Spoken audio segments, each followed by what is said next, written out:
साथ करते हैं, कभी उनको शहजादे कहते हैं।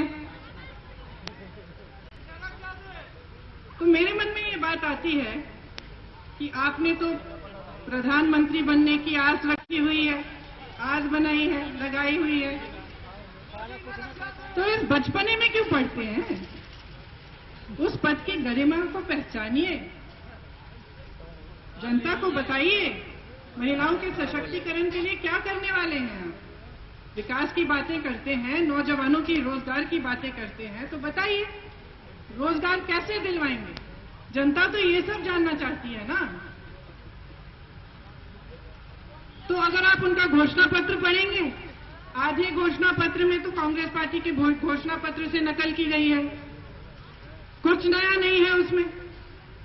कार्यक्रमों की बात करें आपके सामने, तो आपको समझना है कि आपको देश में किस तरह की राजनीति चाहिए, किस तरह की सरकार चाहिए और किस तरह के नेता चाहिए।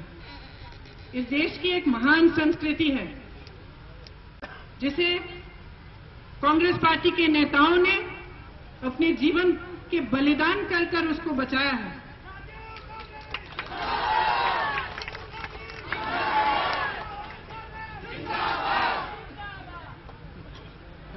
हमारी जो संस्कृति है सदियों से चली आ रही है, इसमें हिंदू, मुसलमान, सिख, ईसाई, बौद्ध, जैन धर्म के लोग मिलजुल कर प्रेम की भावना से रहते हैं। एक ऐसी राजनीति जो उस विचारधारा से उभरती है, जो नकारात्मक है, जो विनाशकारी है, जो एक भाई से दूसरे भाई में फूट फैलाती है, उससे आप ध्यान रखिए, उसको आप अच्छी तरह से समझिए।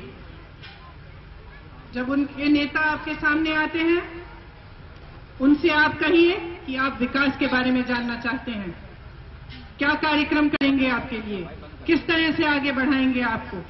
अगर जनता जागरूक रहेगी तो राजनीति को जवाब दे रहना पड़ेगा। तो ये बहुत बड़ी शक्ति है जनता की, जो वोट आपको दिया गया है, आपकी बहुत बड़ी शक्ति है। इसे नकारिए मत, इसे पूरी तरह से समझिए। जो नेता आपके सामने ऐसे खड़े होते हैं, हमारी तरह भी, अगर आपने समर्थन नहीं दिया होता, आपने प्रेम नहीं दिया होता, आपने अपनी शक्ति नहीं दी होती, तो किसी की हिम्मत नहीं होती, किसी की हैसियत नहीं होती कि आपके सामने खड़े होकर भाषण दें।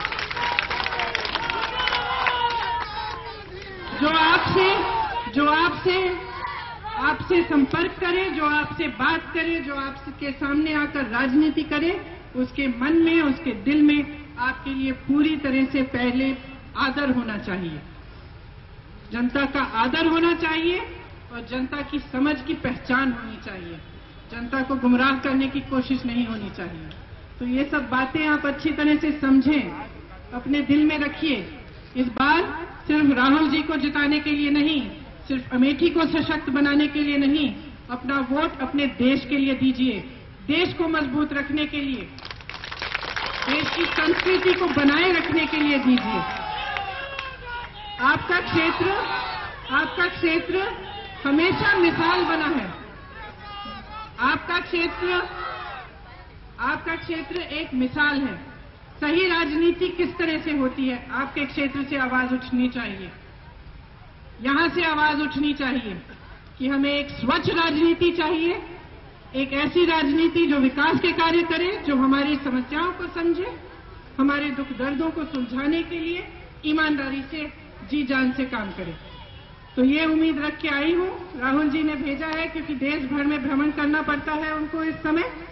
आप सब मेरी बातों को याद रखिएगा जरूर, और जिस दिन पोलिंग है 7 तारीख को, जिस तरह से आप यहां आए हैं मेरी बातों को सुनने के लिए, उसी तरह से आप निकलिए, राहुल जी के हाथ मजबूत करिए, कांग्रेस के हाथ मजबूत करिए, ताकि देश का भविष्य मजबूत रहे।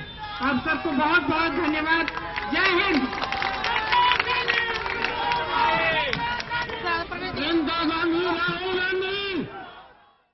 तो प्रियंका गांधी अमेठी में राहुल गांधी के लिए कैंपेनिंग करती हुई उन्होंने कहा कि उन्हें देश भर में भ्रमण करना पड़ता है, इसलिए अपने भाई के लिए वो यहां आई हैं। उन्होंने बाकायदा फिर से नरेंद्र मोदी पर हमला किया। उन्होंने कहा कि पीएम की पद की गरिमा का उन्हें ख्याल रखना चाहिए। साथ ही साथ उन्होंने कहा, मैनिफेस्टो का जिक्र किया, जो बीजेपी का मैनिफेस्टो, उन्होंने कहा कि उनमें आधी बातें जो हैं वो कांग्रेस की नकल की गई है। यानी सीधे सीधे उन्होंने फिर से एक तरह से बीजेपी पर हमला किया, नरेंद्र मोदी पर उन्होंने हमला किया और कहा कि उनके भाई को वो जिताएं और एक मजबूत शख्सियत के रूप में राहुल गांधी जो हैं वो उनके क्षेत्र का ख्याल रखेंगे। अमेठी में लगातार अमेठी और रायबरेली में दौरे कर रही हैं, रैलियां कर रही हैं प्रियंका गांधी, और आज अमेठी में थी। उन्होंने साफ साफ कहा कि नरेंद्र मोदी जो हैं वो पीएम पद की गरिमा का ख्याल रखें। यानी फिर से उन्होंने एक बार नरेंद्र मोदी पर हमला, जो लगातार वो कर रही हैं, एक बार फिर उन्होंने हमला किया और कहा कि वो राहुल गांधी को जिताए अमेठी की जनता, और अमेठी की जनता के लिए जो गांधी परिवार है वो लगातार जो है वो बना हुआ है।